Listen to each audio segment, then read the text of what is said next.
네, 안녕하십니까. 좋은 아침입니다. 오늘 함께 나눌 말씀은 호세아 7장 말씀입니다. 내가 이스라엘을 치료하여 주고자 할 때마다 에브라임이 지은 범죄가 드러나고 사마리아가 저지른 죄악이 드러난다. 서로 속이고 안으로 들어가서 도둑질하고 밖으로 나가서 떼지어 약탈한다. 내가 그들의 죄악을 모두 기억하고 있다는 것은 그들이 전혀 마음에 두지도 않는다. 이제는 그들이 저지른 모든 잘못이 그들을 애워싸고 바로 내 눈앞에 있으니 내가 안 볼 수 없다. 왕을 갈아치울 자들이 악한 음모를 품고서도 겉으로는 왕을 기쁘게 하며 온갖 기만으로 대신들을 속여 즐겁게 한다. 그들은 성욕이 달아오른 자들이다. 그들은 화덕처럼 달아있다. 빵 굽는 이가 가루를 반죽해 놓고서 반죽이 발효될 때를 제외하고는 늘 달구어 놓은 화덕과 같다. 드디어 우리 왕의 잔칫날이 되면 대신들은 술에 만취되어 골아 떨어지고 왕은 거만한 무리들과 손을 잡는다. 새 왕을 세우려는 자들의 마음은 빵 굽는 화덕처럼 달아오르고 그들은 음모를 품고 왕에게 접근한다. 밤새 그들의 열정을 부풀리고 있다가 아침에 맹렬하게 불꽃을 피워 올린다. 그들은 모두 빵 굽는 화덕처럼 뜨거워져서 그들의 통치자들을 죽인다. 이렇게 왕들이 하나하나 죽어가는데도 어느 누구도 나 주에게 호소하지 않는다. 자, 오늘 호세아 7장 본문의 내용은 우선 호세아 선지자가 활동하고 있던, 살고 있던 당시 북이스라엘의 어떤 정치적인 상황이 어떠했는지를 먼저 살펴봐야 될 것 같습니다. 그것을 우리에게 설명을 해주고 있는 내용입니다. 아시다시피 북이스라엘이라고 하는 나라는 역사 속에서 BC 722년에 아수르에 의해서 멸망을 당했습니다. 그리고 지금 이 호세아 선지자가 활동하던 그 시기가 바로 그 무렵입니다. 그러므로 이 당시 정치 상황이 어떠했는지를 우리는 이 호세아 선지자를 통해서 엿볼 수가 있는 것입니다. 그러니까 3절을 다시 한번 읽어본다면 왕을 갈아치울 자들이 악한 음모를 품고서도 겉으로는 왕을 기쁘게 하며 온갖 기만으로 대신들을 속여 즐겁게 한다. 여러분 뭐 지금도 마찬가지입니다만 정치라고 하는 것을 딱 대변해주는 사자성어가 뭡니까? 한마디로 권모술수 아닙니까? 그래서 정치라는 것은 그냥 거짓말의 연속이라고 보통 얘기들을 하죠. 물론 그 거짓말도 진짜로 믿는 것이 또 백성들의 어떤 순수한 마음이고 그 순수한 마음을 이용하는 것이 또 정치인들이기도 합니다. 그것은 뭐 예나 지금이나 크게 다르지 않다라는 것을 말해주는 것이죠. 당시 북이스라엘은 아주 짧은 기간 동안에 왕이 여러 번 교체되는 그런 상황을 맞이하고 있었습니다. 그 이유가 무엇일까를 우리는 쉽게 찾아볼 수 있는데 그 이유는 순전히 정치적인 이유 때문이었죠. 정치적인 이유로 왕을 암살하거나 또는 쿠데타를 일으키는 말 그대로 정치적인 대혼란의 시기를 북이스라엘이 겪고 있었던 것입니다. 여러분 이것은 뭘 말해줍니까? 서로 권력을 잡기 위해서 혈안이 되어 있었다라는 것을 우리에게 말해주는 것이죠. 그러면서 4절이 당시 정치 상황을 약간 비유적으로 풍자하듯이 이렇게 표현을 하고 있습니다.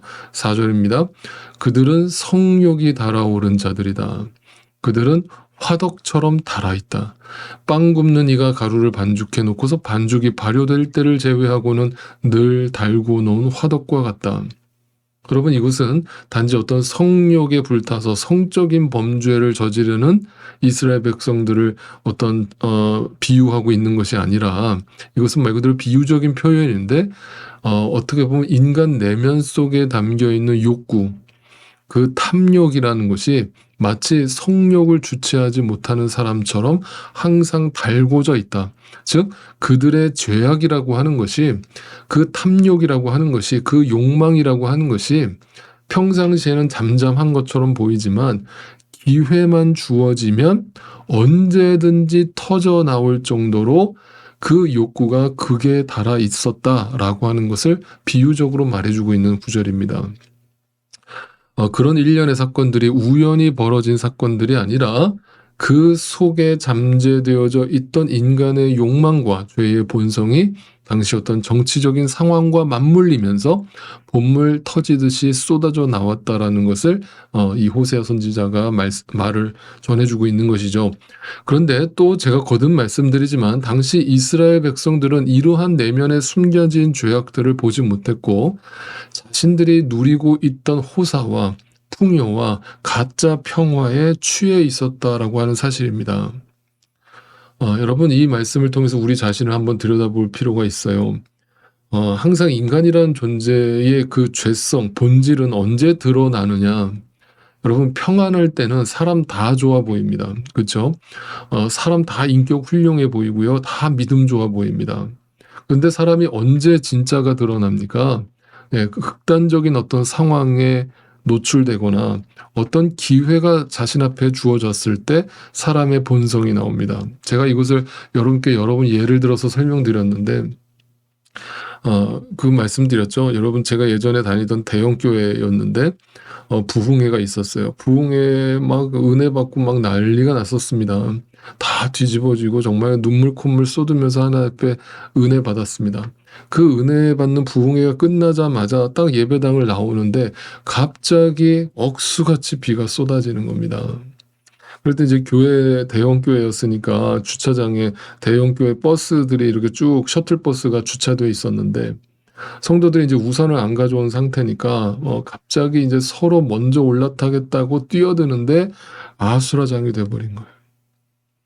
여러분, 제가 그 모습을 보면서 너무 충격을 받았던 기억이 지금도 선명합니다. 그게 뭐냐면 은혜를 받은 사람들이 어떻게 은혜 받은 자답지 않은 행동이 나오느냐? 그건 뭐냐면 우리 안에 있는 기본적인 근본적인 그 죄성이라는 것이 어떤 극단적인 상황에 맞물리면 그게 본물 터지듯이 튀어나온다는 거예요.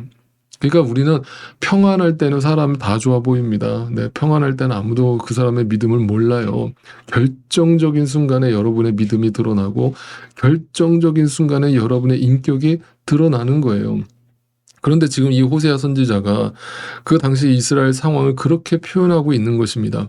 그들은 그 왕이 존재할 때는 왕 앞에서는 막 온갖 굽신거리면서 온갖 좋은 말들을 내뱉으면서 그냥 이제 감언이설을 내놓는 것이죠. 그런데 그럼에도 불구하고 자기에게 어떤 기회가 주어졌을 때는 자신 안에 숨겨졌던 그 탐욕을 여실없이 드러내면서 권력 욕을 드러내더라는 것이죠. 그것이 단지 정치인들만의 문제가 아니라 모든 인간 내면 속에 숨겨져 있는 죄가 그러하다라는 것을 우리에게 여실히 고발하고 있는 장면입니다. 그래서 제가 늘 설교 중에 여러분께 말씀드리는 것은 신앙생활이라는 것은 어떤 식으로든 더 씌워진 나의 가면과 나의 위선의 겉옷을 주님 앞에서 완전히 발가벗겨 버리는 것을 의미합니다. 그것이 발가벗겨지지 않은 상태에서 그 예수를 믿는다, 하나님을 믿는다라고 하는 것은 그것은 위선일 수밖에 없는 것이죠. 자, 여러분 또 그 말씀 드리지 않았습니까? 예수님께서 바리새인들을 향해서 이 위선자들아라고 이야기하시는 그 비판하시는 메시지가 있는데 그 위선자라고 하는 그 말 자체가 원어적으로 보면 연기자라는 뜻이라고 그랬죠. 네, 우리는 어떻게 보면 하나님 앞에서 끊임없이 연기를 하는 거예요. 괜찮은 척, 아닌 척, 깨끗한 척을 하는 것이죠. 그런데 우리가 정말 그 하나님을 알려면 우리의 민낯이 하나님 앞에서 다 드러나야 합니다. 그 민낯이 드러날 때 굉장히 불편하고 부끄럽고 정말 숨고 싶지만 그것이 드러날 때 비로소 하나님의 은혜와 사랑을 머리로만 아는 것이 아니라 가슴으로 알게 되는 것이며 내 영으로서 그 하나님을 알게 되는 것입니다. 그럴 때 내 입술에서만 그 주님의 은혜와 사랑을 고백하는 것이 아니라 내 심령 깊은 곳에서부터 우러나오는 하나님의 은혜와 사랑을 고백하면서 살게 되는 것이죠.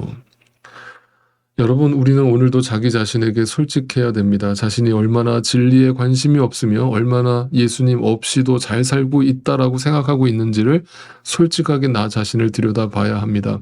예수님을 믿는다고 하지만 여전히 세상에 있는 것들을 믿고 의지하고 기회만 주어진다면 나의 욕망이 쏟아져 나오는 상태로 살아가고 있음을 오늘도 하나님 앞에서 솔직하게 고백하셔야 합니다. 그러니까 이 마음으로 사는 사람은 누군가 그 욕망이 튀어나와서 죄를 짓는 모습을 보거든 어떻게 사람이 저러냐라는 식으로 그 사람을 손가락질하지는 마십시오. 왜냐하면 그 모습이 나에게도 그대로 있기 때문입니다. 그래서 믿는 자들은 겸손해질 수밖에 없는 것이고 함부로 남에게 손가락질을 할 수 없는 것이죠. 왜냐하면 그것은 곧 나에게 누워서 침뱉는 격이 되는 것이기 때문입니다. 오늘도 이 말씀 앞에서 나를 거울로 비춰보고 혹여나 내 안에 그런 위선과 가식이 여전히 남아있는 것은 아닌지, 과연 나는 하나님의 말씀 앞에서 하나님의 그 존전 앞에서 완전히 발가벗겨져서 그 하나님의 의의 옷으로 갈아입었는지 다시 한번 나 자신을 돌아볼 수 있는 복된 하루가 되시기를 간절히 소망합니다.